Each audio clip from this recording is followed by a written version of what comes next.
चलिए अब ये क्वेश्चन एक बार देख लें क्या कह रहा है। इस कैटेगरी को हम नाम दे रहे हैं रॉन्ग मल्टीप्लाई, है ना। जब आप कुछ चीज़ गलत मल्टीप्लाई कर देते हो तो क्या एरर हो जाती है या क्या चेंज आ जाता है, वो हमको यहाँ पर कैलकुलेट करना है इन क्वेश्चंस में। ठीक है, तो यहाँ पे मैंने 3 एग्जाम्पल्स लिए एक ही क्वेश्चन में ताकि हम उसकी अच्छे से प्रैक्टिस कर सकें। जैसे यहाँ पे लिखा हुआ है कि if a student multiplies a number by 7/4 instead of 3/5, मतलब उसको करना था 3/5 से मल्टीप्लाई, उसने कर दिया 7/4 से। ठीक है, या दूसरे एग्जाम्पल में उसको करना था 5/3 से, कर दिया 3/5 से। और तीसरे में कह रहा है करना था 4/3 से और मल्टीप्लाई कर दिया 3/4 से, है ना। तो हमसे पूछ क्या रहा है, what is the percentage change in the answer. जो एरर आ गई वो कितने परसेंट की आ गई। ठीक है, तो अब हमको सबसे पहली बात तो ये फर्स्ट क्वेश्चन सॉल्व करते हैं कि हमसे एक्सपेक्टेड क्या था कि हम 3/5 से मल्टीप्लाई करें। तो ये हो गया हमारा एक्सपेक्टेड जो था, वो था ये कि हम 3/5 से मल्टीप्लाई कर दें। ठीक है, और हमने परफॉर्म क्या किया, what we did, we multiplied by 7/4। ठीक है, ये परसेंटेज में नहीं दिया हुआ है ना, यहाँ ऑलरेडी फ्रैक्शन में कोई चीज़ हमको डेटा दिया हुआ है। ठीक है, तो हम इसके आगे काम कर सकते हैं। अब इस टाइप का क्वेश्चन जो है इसमें फ्रैक्शनल वैल्यू जो है वो डिफरेंट है।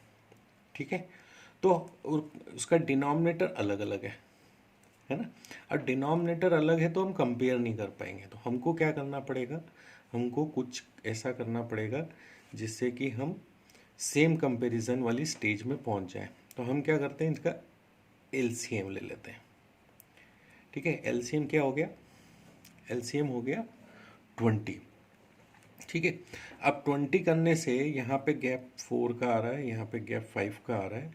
इसका मतलब इस फ्रैक्शन को अगर मैं बढ़ाऊँ, रीअरेंज करूँ, तो क्या होगा, नीचे तो दोनों तरफ 20 आ जाएगा, है ना। ये नीचे आ गया 20 और ऊपर क्या हो जाएगा, यहाँ हो जाएगा 12। और यहाँ के केस में अगर नीचे 20 है तो ऊपर क्या हो जाएगा 35। ये समझ में आ रहा है। अब ये देखो, ये फ्रैक्शन अपना कंपेरेटिवली कंपैरिजन की स्थिति में आ गया है, मतलब, है ना। नीचे 20 आ गया, ऊपर एक्सपेक्टेड था कि आंसर मेरा 12 आए और हमारा आंसर आ गया 35, है ना। तो इसका मतलब जो एरर आ गई वो आ गया इनका difference.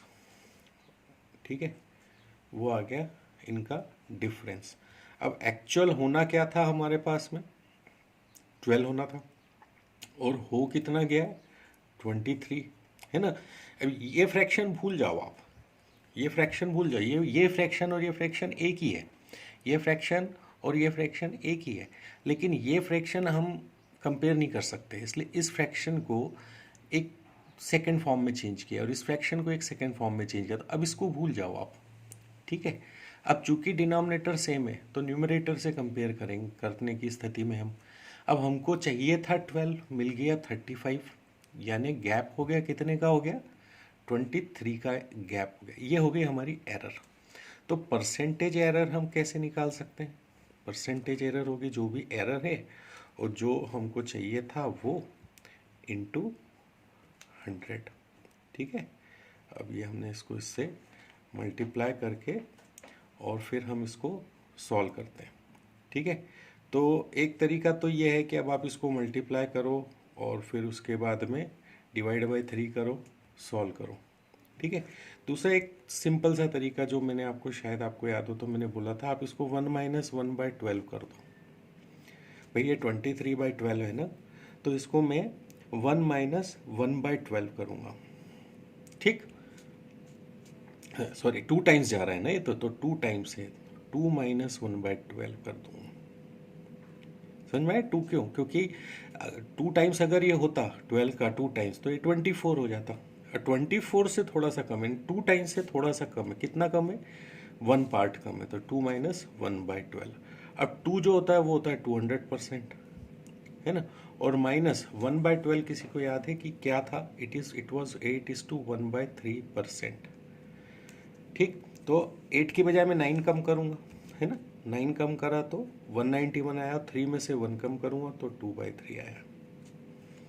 So this is how you solve this question. फिर से बताऊँ, समझिए। पूछा क्या था कि आप 3/5 से मल्टीप्लाई करो, लेकिन आपने कर क्या दिया, 7/4 से मल्टीप्लाई कर दिया। तो परसेंटेज एरर पूछ रहा है। तो हमने सबसे पहले डिनोमिनेटर को सेम करने के लिए 5 और 4 का एलसीएम ले लिया, जो कि 20 होता है। ठीक है, 20 से पता चला कि इसको मुझे करना पड़ेगा 4 टाइम्स और इसको करना पड़ेगा 5 टाइम्स। तो ठीक है, मैंने इसको, इस फ्रैक्शन को कर दिया 4 टाइम्स, इस फ्रैक्शन को कर दिया 5 टाइम्स। तो अब डिनोमिनेटर मेरा सेम हो गया और न्यूमरेटर में मुझे 23 का डिफरेंस आया, है ना। अब मुझे न्यूमरेटर चाहिए था 12, है ना, और मिल गया मुझे 35। तो 35 से माइनस किया 12 को, 23 आ गया। ठीक, तो चूंकि ओरिजिनल मुझे 12 चाहिए था, इसलिए मैं 12 से डिवाइड करूँगा। 23 डिवाइडेड बाई 12 इंटू 100। ठीक, तो एक तरीका तो ये हुआ कि 25 इंटू 23 करके और 3 से डिवाइड कर दो और परसेंट में निकाल लो। दूसरा तरीका ये हुआ कि 23/12 is 2 minus 1/12 and 1/12 is 8 is to 1/3%. So when you subtract from 200 you get 191 is to 2/3%. Clear हुई ये चीज? ठीक है, नेक्स्ट क्वेश्चन देखते हैं। उसमें क्या कह रहा है, करना था 3/5 से मल्टीप्लाई और सॉरी कह रहा है कि 5/3 से मल्टीप्लाई करना था, है ना, और कर दिया उसने किसके साथ, 3/5 से मल्टीप्लाई कर दिया। तो अब मैं इसको, ये तो समझने के लिए था, अब मैं इसको डायरेक्ट भी कर सकता हूँ। तो यहाँ क्वेश्चन से देखो डायरेक्ट करेंगे, ये तो समझने के लिए था, ये चीज़ तो आप समझ चुके हैं। अब यहाँ से मैं डायरेक्ट कैसे करूँ ताकि मेरी स्टेप्स बचे। यहाँ डिनोमिनेटर में है 5 और यहाँ पे है 3, तो इसका मतलब एलसीएम मेरा होगा 15। ठीक है, एलसीएम मेरा क्या होगा 15। अब ये 15 से मैं न्यूमरेटर को कंपेयर कर रहा हूँ। ठीक है, करना था मुझे 5 और यहाँ पे आ रहा है 3। तो ठीक है, जब ये 15 है तो 15 के केस में मैं यहाँ पे क्या कर सकता हूँ, चलो एक बार मैं यहाँ लिख देता हूँ 5/3 और 3/5 ताकि आपको कन्फ्यूज़न ना हो। एक स्टेप बढ़ा ही देते हैं। ठीक है, तो ये 5 टाइम्स हो रहा है और यहाँ पे ये 3 टाइम्स हो रहा है। तो यहाँ से मैं एक ऐसा फ्रैक्शन जनरेट कर सकता हूँ जिसका डिनोमिनेटर सेम हो गया। ठीक है, वो क्या हो गया, इधर 25/15 और यहाँ पे क्या हो गया 9/15। अब यहाँ से देखो गैप कितना आ रहा है। ठीक है, 16 का गैप आ रहा है। ठीक, अब ये गैप है और ये वो नंबर है हमको चाहिए था, ये एक्सपेक्टेड और ये परफॉर्म्ड। क्लियर, तो मुझे यहाँ पे साफ समझ में आ रहा है कि मुझे किससे मल्टीप्लाई करना है, परसेंटेज एरर निकालने के लिए मुझे 16/25 इंटू 100 करना है। इसको मुझे इससे डिवाइड करना है, तो यहाँ पे मेरा परसेंटेज एरर आ जाता है 64%। क्लियर हुई ये चीज़? ठीक है, फिर से शॉर्ट रिपीट करना था, ये कर दिया इससे मल्टीप्लाई। तो हमने डिनोमिनेटर का एलसीएम लिया, उससे उसके बाद में हमने फ्रैक्शंस लिखे, उससे हमको ये पता चला कि हमको किन नंबरों से मल्टीप्लाई करना है। उस नंबर से न्यूमरेटर डिनोमिनेटर को मल्टीप्लाई करके नया फ्रैक्शन बना लिया। यहाँ से हमको पता चल रहा है कि न्यूमरेटर का गैप कितना है, ये गैप डिवाइडेड बाय जो हमको चाहिए था वो, उससे डिवाइड किया इंटू 100 किया। So you get this answer. ठीक है, एक और क्वेश्चन करके देख रहे हैं जिसमें हमको करना क्या था, चलो पहले एलसीएम ले देते हैं। एलसीएम हो गया 12। ठीक, अब मुझे ये था चाहिए था 4/3 और मैंने कर दिया है 3/4। तो यहाँ गैप आ रहा है 4 का, यहाँ गैप आ रहा है 3 का, तो इसका मतलब ये हो गया मेरा 16/12 और यहाँ पे मेरे को करना है तो ये हो गया 9/12। ये समझ में आया आपको, है ना। और यहाँ से हमको ये गैप पता चल रहा है और वो गैप हो रहा है 7 का। ठीक, समझ में आया। यहाँ पे जो गैप था ये -16 का था और यहाँ पे जो गैप था ये +23 का था। ठीक है, ये मैंने प्लस माइनस क्यों लिखा, इसलिए लिखा कि अगर वो ये ऐसा बोलता कितना % इंक्रीज़ हो गया या डिक्रीज़ हो गया, अगर ऐसा भी कुछ पूछता तो वो भी हम यहाँ से निकाल सकते हैं। ये बढ़ रहा है, ये घट रहा है, यहाँ भी देखो 16 का 9 मतलब घट रहा है, ठीक है। आंसर हमारा जो है वो कम आएगा, ठीक है। तो परसेंटेज एरर में अब हम यहाँ से निकाल सकते हैं परसेंटेज एरर। यहाँ गैप है 7 का, होना चाहिए था 16 का, ठीक है। इंटू 100 कर दिया हमने। अब कैसे निकालोगे? फिर क्या वही मल्टीप्लाई करोगे, कैलकुलेट करोगे? No, it is 7 times 16 base 1/16 is 6:1/4%, तो 7 छंग 42, ठीक है। और यहाँ पे 7/4 होने से एक और बढ़ गया, ठीक है, और 3 बच गया मेरा रिमाइंडर। तो 43:3/4% मेरा आंसर आ गया। क्लियर हुआ ये आपको?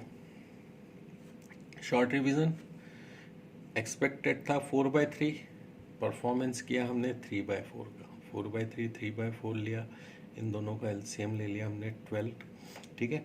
अब हमने क्या करा, इसको 3 को 12 करने के लिए मुझे 4 टाइम्स करना पड़ेगा और 4 को 12 करने के लिए मुझे 3 टाइम्स करना पड़ेगा। तो मैंने इसको, इस फ्रैक्शन को ऊपर नीचे 4 से मल्टीप्लाई किया, यहाँ पे 3 से मल्टीप्लाई किया, ये नया फ्रैक्शन बन गया। नया फ्रैक्शन बना तो मुझे पता चला कि मेरे फ्रैक्शन में मैंने कर दिया है 16 और मुझे करना था 9, मतलब मैंने 7 ज़्यादा कर दिया, ठीक है। 7 ज़्यादा कर दिया, तो इसका मतलब मुझे परसेंटेज एरर जो है वो 7/16 इंटू 100 ये करना पड़ेगा।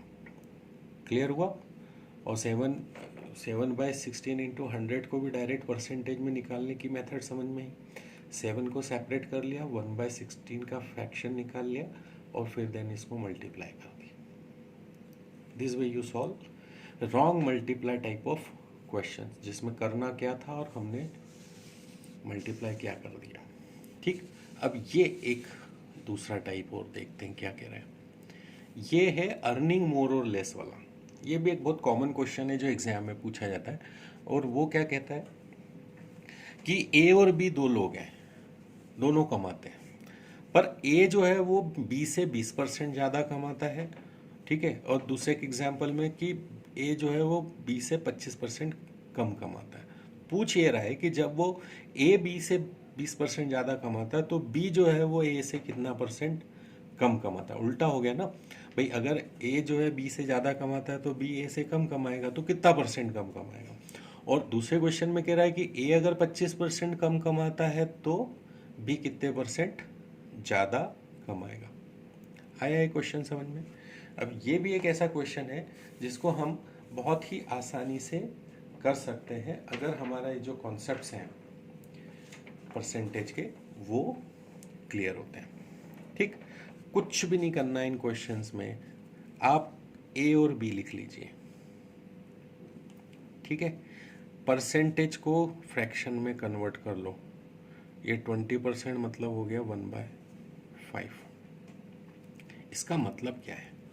इसका मतलब ये हुआ कि जो हमारा बी है, ठीक है, बी से 20% ज़्यादा कमा रहा है, तो अगर बी जो है वो 5 रुपये कमाता है तो ए जो है उससे 1 रुपया ज़्यादा कमाएगा, मतलब कि वो 6 रुपये कमाएगा। ये बात समझ में आई कि नहीं आया? 20% हम बी से कंपेयर कर रहे हैं कि बी से 20% ज़्यादा कमाता है, ठीक है। तो 20% निकाल लिया हमने, ना हमने ए का निकाला ना बी का निकाला, हमने तो 20% की वैल्यू निकाली 1/5। तो सीधी सी बात है, इनमें से बी का में ए ज़्यादा है, तो बी अगर 5 है तो ए क्या हो जाएगा? 6 हो जाएगा, है ना। इसका मतलब ये जो गैप है, ये गैप क्या है?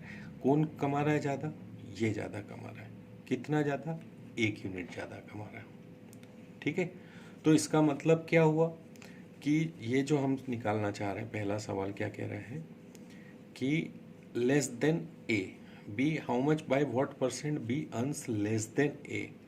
तो बी की जो B% लेस देन ए, ये हमको बोला है निकालने को। तो कुछ नहीं करना है आपको, गैप जो भी है, ये जो भी गैप है ये डिवाइडेड बाय जो भी ज़्यादा कमा रहा है, ग्रेटर इनकम। कन्फ्यूज़न ना हो इसलिए मैं आपको कह रहा हूँ। ये क्लू याद रखिएगा कि जिसकी भी जमा कमाई ज़्यादा हो उसको 1/6 इंटू 100 कर दो। यहाँ से आपको 50/3 मतलब 16:2/3% होगा। तो इसका मतलब अगर इसकी 20% ज़्यादा है तो इसकी 16:2/3% कम होगी। ये समझ में आया?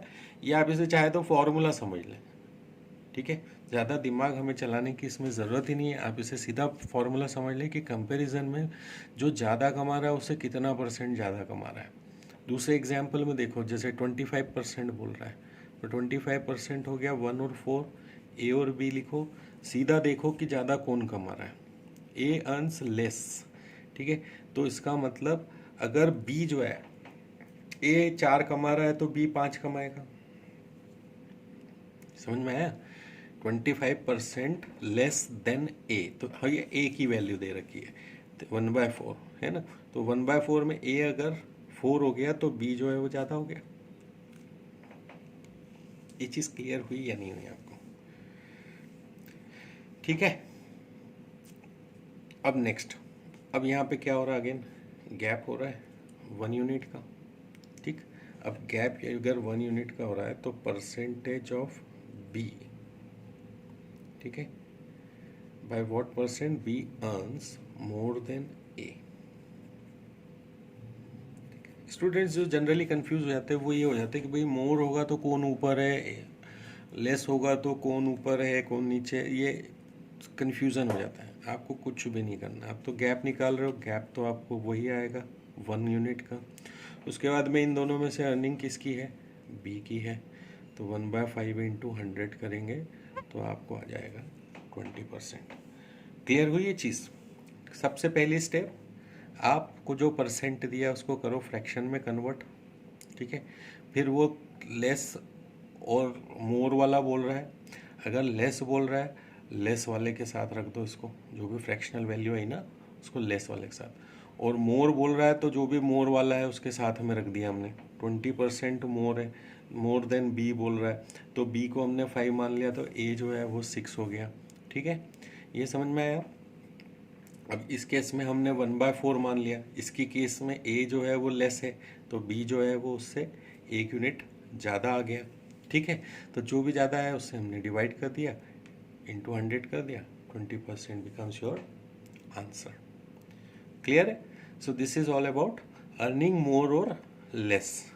ये क्वेश्चन जो है ना, स्पेशली ये क्वेश्चन आप ओरली कर सकते हैं, बिल्कुल आसानी से ओरली कर सकते हैं। कैसे, वो चीज़ समझो।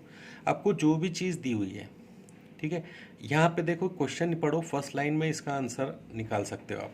If A earns 20% more than B, तो सवाल देखते से आप 1/5 तो निकाल ही लोगे, है ना। 1/5 निकाल ही लोगे। अब जो ज़्यादा कमा रहा है, ए अर्न्स मोर, है ना, ये वैल्यू देखिए यहाँ पे अगर 20% के साथ मोर लिखा है तो 1/5 में एक वैल्यू तो हो गई 5 और दूसरी वाली ना मोर वाली वैल्यू रहेगी और वो वैल्यू हो जाएगी 6। समझ में आया? तो 5 और 6 दो वैल्यूज़ हैं, तो आपको उसमें से गैप तो 1 का हो गया 5 और 6 के बीच में, तो आप ज़्यादा बड़ी वैल्यू से डिवाइड करेंगे, 1/6 इंटू 100 करेंगे। अब यहाँ पे देखो ये क्या कर रहा है, 25% लेस, तो लेस है ये 1/4 जो है उसमें 4 जो है वो लेस वैल्यू है, तो मोर वाली वैल्यू कौन सी आएगी, एक बढ़ के आएगी, दैट विल बी 5, ठीक है। गैप तो 4 और 5 के बीच में 1 है, अब बड़ी वैल्यू कौन सी है उसमें से 5, सो 1/5 इंटू 100 करेंगे, 20% will be your answer. Even without using your pen you can solve this type of questions. आपको बस ये ध्यान रखना है कि यहाँ 20% मोर बोल रहा है या 20% लेस बोल रहा है, ठीक है। अगर ये 25% लेस बोल रहा है तो जो 1/4 आया उसमें 4 लेस वाले की वैल्यू है, मोर की हमको निकालना है। और ये 20% मोर बोल रहा है तो इसमें 1/5 में जो 5 वैल्यू है वो मोर वाली है, ठीक है। तो हमको लेस वाली निकालना है। क्लियर हुआ ये चीज़ आपको? चलिए अब अपन आगे बढ़ते हैं।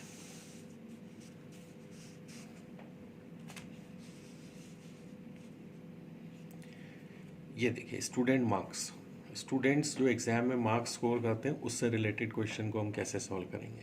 When a student scores 40% marks more than marks sorry then he is failed by 50 marks, but when he scores 40 marks he is passed by 50%। समझ में आ रहा है क्या कह रहा है? जब कोई स्टूडेंट ना 40% मार्क्स स्कोर करता है तो 50 नंबर से फेल हो जाता है, पर जब वो 40 मार्क्स स्कोर करता है, ठीक है, तो वो 50% से पास हो जाता है। ये थोड़ा सा उल्टा लिखा हुआ है, ये लाइन पहले आना चाहिए, ठीक है। फिर से मैं क्वेश्चन पढ़ रहा हूँ आपको। ये कह रहा है पहली लाइन में, when a student scores 40% marks then he is failed by 50 marks, ठीक है। यानी 40% मार्क्स ला रहा है तो 50 नंबर से फेल हो रहा है, but when he scores 50% marks he is passed by 40 marks, he scores 40 marks more, ऐसा, ठीक है। 40% आए तो 50 नंबर कम है, 50% आए तो 40% ज़्यादा है। यहाँ पे मैं मोर लिख रहा हूँ, 40 मार्क्स मोर, ठीक है, जब है ही इज पास बाय 50%। दूसरे क्वेश्चन में क्या कह रहा है कि जब स्टूडेंट 36% मार्क्स ला रहा है तो 32 मार्क्स से फेल हो रहा है, ठीक है। पर अगर वो 48% ला रहा है तो वो 64 मार्क्स ज़्यादा ला रहा है। तो बताओ कि पासिंग परसेंटेज क्या है। ये क्वेश्चन क्लियर हुआ, ठीक है। ये थोड़ा सा लिखने में उल्टा सीधा लिखा गया था इसलिए कन्फ्यूज़न हो सकता है, पर अभी क्वेश्चन सबको क्लियर हुआ। 40% में 50 से फेल हो रहा है, 50% में 40 ज़्यादा ला रहा है, ये है सवाल। तो बताओ पासिंग परसेंटेज क्या होगा। जब भी इस टाइप का कोई क्वेश्चन आएगा आप कॉलम बनाएंगे, एक परसेंट वाला और एक मार्क्स वाला, ठीक है। अब जब 40% आ रहा है तो 50 मार्क्स कम पड़ गए, और जब 50% ला रहा है तो 40 मार्क्स ज़्यादा आ गए। अब सर नंबर लाइन पे अगर मैं आपको बनाऊं, ये कट ऑफ लेवल है, मान लो वो पासिंग मार्क्स वाला लेवल, ठीक है। इस केस में वो फेल हो रहा है और इस केस में मार्क्स है, ये कोई लेवल है बीच का जहाँ पे वो पास हो रहा है। तो जब फेल हो रहा है तो 50% है ना, ये 50 मार्क्स, और ये जो है ये 40% स्कोर कर रहा है, यहाँ पे ये 0 है, ये 40% है जो फेलियर के मार्क्स हैं। और जब वो 50% ला रहा है, यहाँ पे आ रहे हैं उसको 50%, तो उसके 40 मार्क्स ज़्यादा आ रहे हैं, ठीक है। तो यानी ये जो 40 से 50 तक पहुँच रहा है, ये जो 10% का गैप है, इस गैप में यहाँ से यहाँ तक तो 90 मार्क्स का गैप हो गया, ठीक है। नंबर लाइन में 15 marks negative, 40 marks positive, 90 marks का गैप हो गया। तो इस ये सिर्फ समझने के लिए था, आप तो सीधा यहाँ पे डायरेक्ट करेंगे। परसेंटेज के गैप केस में आप निकाल लो डिफरेंस, और मार्क्स के केस में निकाल लो आप सम। यहाँ से हमको 1% इज इक्वल टू मिल जाएगा 10 मार्क्स। ये समझ में आया कैसे, ठीक है। 40% से 50% के बीच में सारा खेल हो रहा है। ये 10% का जो गैप है ये 90 मार्क्स के बराबर है, तो 1% जो है 10 मार्क्स के बराबर हो गया, ठीक है। तो यहाँ से हमको क्या पता चल रहा है, यहाँ से हमको मैक्सिमम मार्क्स पता चल पा रहा है। क्या हो गया, अगर 1% 10 मार्क का है तो 100% जो है वो 100 मार्क्स का हो गया। सॉरी 190 है ना, तो ये 9 का हो गया, 9 मार्क्स का। तो मैक्सिमम मार्क्स जो है वो हमारे 90 मार्क्स हो गए, ठीक। अब पासिंग परसेंट अगर मुझे निकालना है तो मैं दोनों तरीके से निकाल सकता हूँ। कैसे, पहले क्या हो गया, ये जहाँ फेल हो रहा था 40, उसमें कितने मार्क्स मेरे को जोड़ने पड़ जाएंगे, अब आप मुझे बता सकते हैं क्या।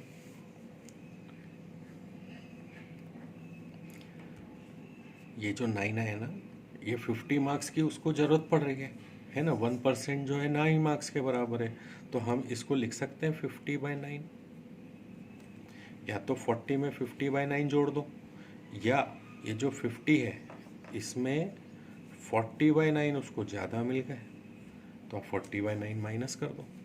दोनों ही केसेस में व्हाट यू गेट इज 45/9%। समझ में आ रहा है? फिर से एक्सप्लेन कर रहा हूँ। जब आपको बोला 40% आ रहे हैं तो 50 मार्क्स से फेल हो रहा है, और 50% आ रहे हैं तो 40 मार्क्स से फेल हो रहा है, पास हो रहा है, ज़्यादा आ रहा है, ठीक है। तो हम क्या करेंगे, परसेंटेज का गैप निकाल लेंगे और मार्क्स का सम निकाल लेंगे, ठीक है। इसको इससे डिवाइड करेंगे तो 1% कितने मार्क्स के बराबर है ये आ जाएगा।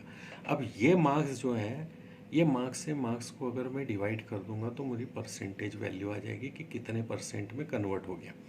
तो 50/9 की इसको और ज़रूरत है पास होने के लिए, या 40/9 उसको ज़्यादा आ गए हैं, तो 50/9 प्लस कर दो इसमें, या इसमें से 40/9 कम कर दो।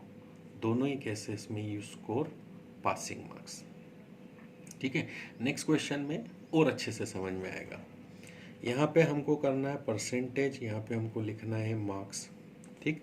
अब यहाँ पे लिख दो फेल होने वाले परसेंटेज, पहले लिख देते हैं 36% पे वो फेल हो रहा है। कितने मार्क्स से फेल हो रहा है? 32 मार्क्स से। और नीचे दिया है 48% में के केस में उसको क्या हो रहा है? 64 मार्क्स ज़्यादा आ रहा है। तो यहाँ से ये गैप निकाल लो, 96 मार्क्स का आ गया। यहाँ से ये गैप निकाल लो, 12% का आ गया। 12% इज इक्वल टू 96 मार्क्स। तो यहाँ से 1% हम निकाल सकते हैं। वो 1% हमारा कितने मार्क्स के बराबर होगा? 8 मार्क्स के बराबर। तो पासिंग परसेंट कैसे निकलेगा? पासिंग परसेंट में हमको ये जो मार्क्स है, इन मार्क्स को इससे डिवाइड कर दो। 8 को 32 से डिवाइड किया तो इसका मतलब 4%। 4% भाई को कम पड़ रहा है, तो 36 में 4% जोड़ दो, या 8 से 64 को डिवाइड करो 8%, मतलब वो जो 48% स्कोर कर रहा है ना, उसमें 8% उसने ज़्यादा स्कोर कर लिया, तो 8% माइनस कर दो। In both cases you get passing marks, और वो पासिंग मार्क्स होंगे हमारे 40%। क्लियर हुई ये चीज़? So this way you solve student marks type of questions. Thank you.